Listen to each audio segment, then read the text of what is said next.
किसान का बेटा ही किसानों का दर्द समझ सकता है और यही कारण है कि 30 वर्ष की उम्र में वकालत कर रहे एक नौजवान को आज से करीब 35 वर्ष पूर्व ग्रामीणों ने सरपंच बना दिया। इसके बाद जनमानस का ऐसा आशीर्वाद व स्नेह मिला कि 1995 से 2015 तक लगातार पति और पत्नी प्रधान की पद पर काबिज रहे। हम बात कर रहे हैं कांग्रेस के दिग्गज नेता पूसाराम गोदारा की। 5 जनवरी 1958 को किसान दंपति रामधन गोदारा व फूली देवी के घर सुजानगढ़ तहसील के गांव बागसरा अथुना में जन्मे पूसाराम गोदारा ने अपने जीवन काल की शुरुआत वकालत से की थी, लेकिन विधाता ने इनकी किस्मत में जन सेवा लिखी थी, जिसके कारण ये 30 वर्ष की उम्र में सन 1988 में सरपंच बन गए। फिर क्या था, 1995 में उप प्रधान, 2000 में प्रधान, 2005 से 2010 तक इनकी पत्नी नानू देवी प्रधान रही। गोदारा जिला परिषद सदस्य थे तो पार्टी ने इनकी निष्ठा व जन सेवा को देखते हुए इन्हें रतनगढ़ विधानसभा सीट से प्रत्याशित बनाकर चुनावी दंगल में उतार दिया। यूथ कांग्रेस के देहात अध्यक्ष से राजनीतिक सफर शुरू करने वाले कांग्रेस के वरिष्ठ नेता पूसाराम गोदारा वर्तमान में प्रदेश कांग्रेस कमेटी के महासचिव हैं तथा रतनगढ़ विधानसभा को अपनी कर्मस्थली मानकर सेवा का कार्य कर रहे हैं। चलिए हम होते हैं कांग्रेस नेता पूसाराम गोदारा से रूबरू। यह कहना कोई अतिशयोक्ति नहीं होगी कि बीते 5 सालों में क्षेत्र की जनता के लिए कई कार्य किए हैं। एक तरफ राज्य सरकार अपनी योजनाओं से लाभान्वित कर रही थी और दूसरी तरफ ये अपनी जन सुनवाई से जनता की सेवा कर रहे थे और जनता की सेवा के साथ जनता की समस्याओं को सुनकर उनके समाधान कर रहे थे। तो सर, रिपोर्टर पारुल में आपका बहुत बहुत स्वागत है। आज हम आपसे मिलने आए हैं रिपोर्टर पारुल की तरफ से। तो जनता के कुछ सवाल है जो हम आपसे करते हैं, जिनके जवाब हम आपसे जानना चाहेंगे। आप कांग्रेस में अपनी दावेदारी पेश कर रहे हैं, यदि आप विधायक बनते हैं तो आपकी प्राथमिकता क्या रहेगी? कांग्रेस की मैं मजबूती से दावेदारी पेश कर रहा हूं और मुझे पार्टी ने मौका दिया और जनता ने मौका दिया और मैं विधायक बना, तो मैं रतनगढ़ विधानसभा क्षेत्र में जो जन समस्याएं हैं, मूल रूप से शहरी क्षेत्र में आज रतनगढ़ 2 भागों में बटा हुआ है रेलवे लाइन के कारण। तो मैं चाहूँगा कि सबसे पहले रेलवे ओवरब्रिज बने, जिससे रतनगढ़ का एक हिस्सा बन सके वो की जगह, और क्योंकि करीब 25-30% जनसंख्या रेलवे लाइन के पश्चिम पूर्व दक्षिण साइड में बस रही है, इसलिए उन्हें आवागमन में लाइन पास करनी पड़ती है। ऊपर से अंडरब्रिज है मात्र, इसलिए ये काम सबसे पहले करूँगा। इसके बाद मैं रतनगढ़ में ये चाहूँगा कि हमारे किसानों के लिए कृषि मंडी यार्ड देंगे, तो कृषि मंडी का यार्ड बने, जिससे हमारे व्यापारी और हमारे किसान उचित मूल्य पर अपनी फसल उचित मूल्य पर बेच सके और वह व्यापारी भी उचित मूल्य पर इस फसल को खरीद सके, और अन्य जो किसानों को जन कल्याणकारी योजनाओं का लाभ है वो भी वहाँ एक जगह ऑफिस और यार्ड हो तो उसका भी लाभ मिल सके, इसके लिए भी मैं प्रयास करूँगा।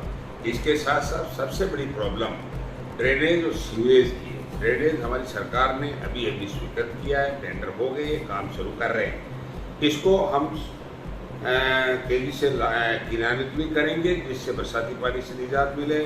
सीवरेज की जो गति बहुत धीमी है, सड़कें टूट गई, लाइनें सही नहीं पड़ गई तो वो जुड़ी नहीं और शहर की बदहाली हो रही है।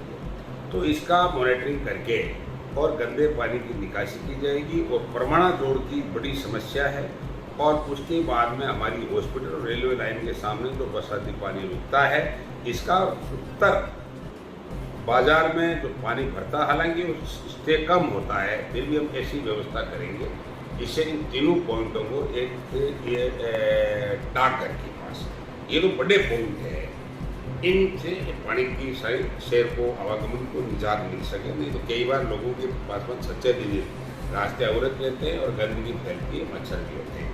और इसके साथ साथ गैनानियों को दुरुस्त करके पंप हाउस जो बनाए गए हैं, ये सिस्टम से नहीं बने, इनको दुरुस्त कराने का काम भी किया जाएगा। ये व्यवस्था भी मैं करने का प्रयास करूँगा।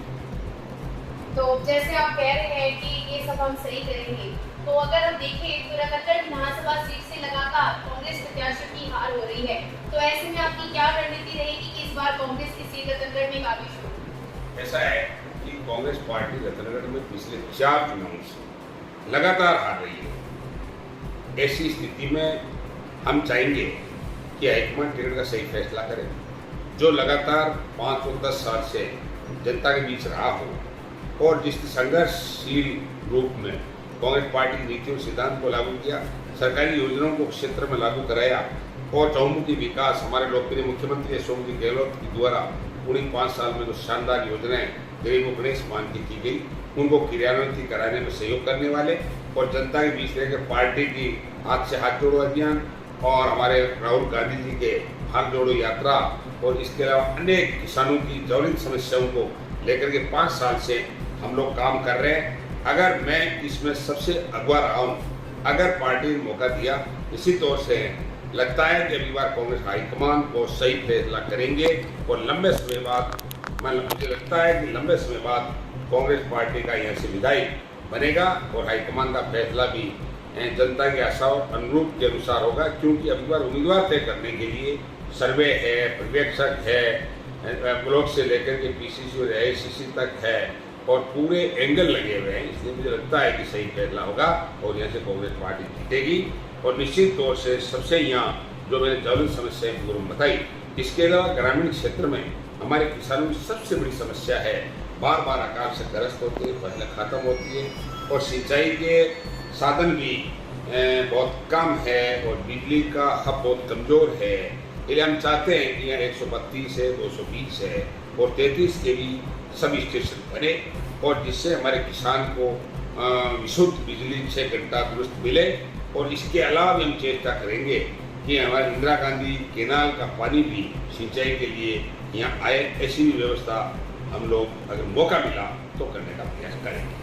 आप क्षेत्र में कड़ा संघर्ष कर रहे हैं पिछले कुछ दिनों से और आपका जनपद भी बढ़ता जा रहा है, लेकिन उसके साथ साथ जो टिकट की दावेदारी है, दावेदार भी बढ़ती जा रही है, तो इसमें अपनी दावेदारी को और आगे करने के लिए आप क्या प्रयास करेंगे? ऐसा है कि टिकट मांगने का आप सबको लोकतंत्र है, अपने टिकट मांगे और कांग्रेस पार्टी सही जजमेंट करते हुए जो फैसला करती है वो कैंडिडेट अधिकृत कैंडिडेट होता है। इसलिए मैं भी लगातार टिकट की मांग कर रहा हूँ, क्योंकि पिछली बार मेरा 2013 मैंने कांग्रेस पार्टी से चुनाव लड़ा, कड़ा संघर्ष मेरा बीजेपी से रहा, हालांकि मोदी लेर होने का कामयाब नहीं हो पाए और उसके बाद 13 से लगातार अब तक लगातार मैं संघर्ष करता आया हूँ और मैंने पिछले टाइम एन वक्त में मेरी टिकट कर दी। तो मैंने हमारे कांग्रेस पार्टी कार्यकर्ताओं ने मुझे पूरे दबाव के साथ ताकत से चुनाव लड़ाया और मैंने चुनाव लड़ा और मैं 60,000 से ऊपर मत लेकर बीजेपी को कड़ा टक्कर दिया और बीजेपी के बहुत नज़दीक से जाकर के मुकाबला बहुत कम अंतर से मैं चुनाव आ रहा। कांग्रेस पार्टी का फैसला किसी कारण से गलत होने का हमारे पूर्व जिला अध्यक्ष से जो टिकट दिया वो जमात भी नहीं बचा पाए और करीब 3 नंबर पर हमारी कांग्रेस चली गई और करीब 22,000 वोट लेकर गए और जमात जब्त हो गई। तो अब की बार टिकट मांगने का अधिकार सबको है, कोई अधिकार मांगे, कोई बात कहे, मैं मेरी बात कहूँगा कि भाई पिछली बार जब कांग्रेस मेरे को आशीर्वाद देती तो जनता के साथ आशीर्वाद मिलता और यह कांग्रेस सीट जीतती, लेकिन हो गई। लेकिन ये सारी चीज़ें हम हमारी कांग्रेस पार्टी का हाईकमान तक, हमारे प्रदेश अध्यक्ष जी, सीएम साहब और पर्यवेक्षक और हमारे ऊपर तक ये सारी बातें हम रख रहे हैं और ठीक है, पार्टी में टिकट मांगने का सबको अधिकार है, वो अपनी बात कर रहे हैं, टिकट अपने अपनी पेरवी कर रहे हैं, अपने अपने तर्क दे रहे हैं, लेकिन फील्ड में 10 साल से लगा कौन है, पार्टी का काम कौन कर रहा है, जन सहभागिता के काम सरकार की योजनाओं की धरातल को कौन ले जा रहा है।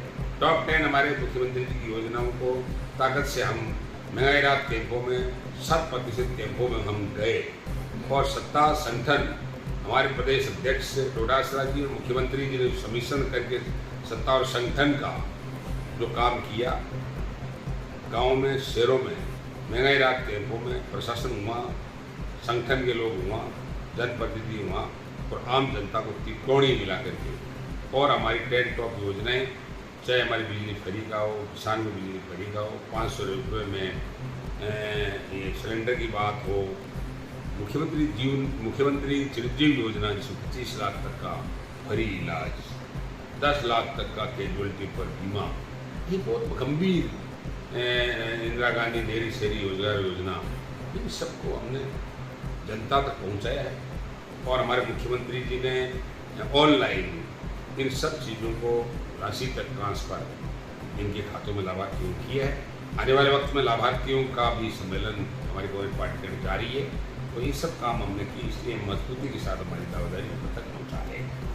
तो जैसे कि आपकी दावेदारी आप ऊपर तक पहुंचा रहे हैं और ज्वलन मुद्दा ही है कि कांग्रेस कई खड़ों में बंटी हुई है, तो आप अपनी दावेदारी को अपने विधायक को लाने के लिए और कांग्रेस को एक दिखाने के लिए क्या प्रयास करेंगे? ऐसा है कि कांग्रेस को बंटी हुई टिकट मांगना किसी का हक है। यहाँ पर्यवेक्षक आए, यहाँ जाट शहर कांग्रेस कमेटी मीटिंगें हुई, जिले की मीटिंगें हुई, सब एक जगह, भले ही अपनी अपनी बात अलग अलग कही हो। मुझे लगता है कि एक बार कांग्रेस ने बटी हुई है।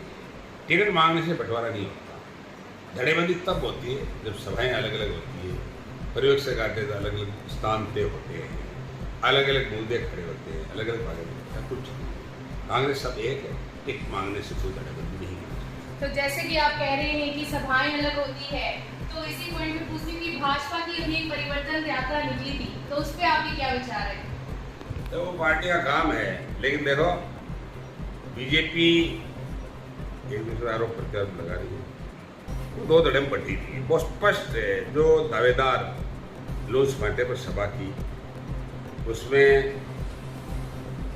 सिटिंग विधायक महर्षि जी नहीं गए और महर्षि जी ने नेहरू स्टेडियम में मीटिंग की, उसमें अन्य दावेदार नहीं पहुंचे। वो अलग अलग अपने समर्थकों के साथ स्थान पर ताल ठोकते रहे। ये लगता है ये धड़ेबंदी उसको कहते हैं, ये धड़ेबंदी बीजेपी बटी हुई है कांग्रेस। और हमने एक प्रोग्राम किया था जुलाई में, 23 जुलाई को। उसमें 10,000 हमारे कार्यकर्ता थे, कार्यकर्ताओं को सम्मान किया, साथ माने के रहे, सारी कांग्रेस उसमें एक थी और सब यही प्रकार का कोई मतभेद नहीं था। बहुत बड़ी संख्या में वो हमारी जाट और शहर कांग्रेस कमेटी और मेरे नेतृत्व में वो सम्मेलन हुआ था। हमारे जिले के सभी प्राय नेता थे और वहाँ किसी प्रकार की कोई धड़ेबंदी सामने नहीं है। उसके बाद भी बैठकें हुई है, हमारी कड़ी बैठक हुई है, हमारे प्रवेश जी ली है जाट और शहर की, सब हमारे पदाधिकारी थे, सब सिस्टम में मामला था। ये ऐसा कुछ नहीं है। और कोई है कोई के मन में तो उसको हाईकमान के निर्देश मिलेंगे, रैली करेंगे, समस्या दूर करेंगे। कांग्रेस पार्टी एक रखेंगे, सभी एक होकर लड़ेंगे। अभी हाईकमान का फैसला आना शेष है। तो यदि पार्टी आपको टिकट देती है और इस बार कांग्रेस से आप प्रत्याशी बनते हैं, तो आप जनता को क्या संदेश देना चाहेंगे? इसलिए ये देना चाहूँगा कि कांग्रेस पार्टी को लंबे समय से आ रही है, पूरे राजस्थान में कांग्रेस की सरकार बने। 20-25 साल से पार्टी सीट खो रही है, ये जीते ताकि हमारे कार्यकर्ता बहुत परेशान होते हैं। राज आता है, कांग्रेस हार जाती है, कार्यकर्ताओं को इधर उधर भटकना पड़ता है, उनके जायज़ काम नहीं होते हैं। तो हमारा संदेश है कि सब एक मिलकर के रत्नगढ़ जीते, जिले की 6 सीटें जीते। ये संदेश देना चाहूँगा कि 6 सीटें जीते, राजस्थान में कांग्रेस की सरकार बने, हम यहाँ से 6 सीटें कांग्रेस को जिताएँ। और मेरे को अगर मौका देती है पार्टी तो निश्चित तौर से हम यहाँ जीतने के लिए सबको एक करके ये अभियान चलाएंगे। और लगता है कि जनता का मानस बहुत अच्छा है, कांग्रेस प्रति अच्छा है। मैं लगातार काम कर रहा हूँ, लोगों का सब प्यार और स्नेह मिल रहा है, इससे लगता है कि यह कामयाबी होने के पूरे चांस है। और राजस्थान में भी सरकार पर रिपीट हो, इस अभियान में हमारी मुख्यमंत्री जी आदरणीय और हमारा पूरा कैबिनेट और हमारे पार्टी अध्यक्ष गोविंद डोटासरा जी संयुक्त रूप से अपनी ताकत से लगे हुए हैं। अन्य नेता भी साथ है, उसी हिसाब से राजस्थान में होगा और उसी हिसाब से हम हमारे रतनगढ़ में भी कामयाबी लेंगे और 4 सीटें जीतेंगे। रिपोर्टर पारुल की चुनावी चर्चा में आज से हमारे साथ कांग्रेस के वरिष्ठ नेता एवं प्रदेश कांग्रेस कमेटी की महासचिव पूसाराम गोदारा, जिन्होंने जनता की समस्याओं के निराकरण के लिए कई सपने बुन रखे हैं। अब देखना है कि कांग्रेस पार्टी एवं जनता इस सपनों की पंख लगाती है या नहीं। बने रहिए रिपोर्टर पारुल के साथ ऐसे ही नई अपडेट के लिए।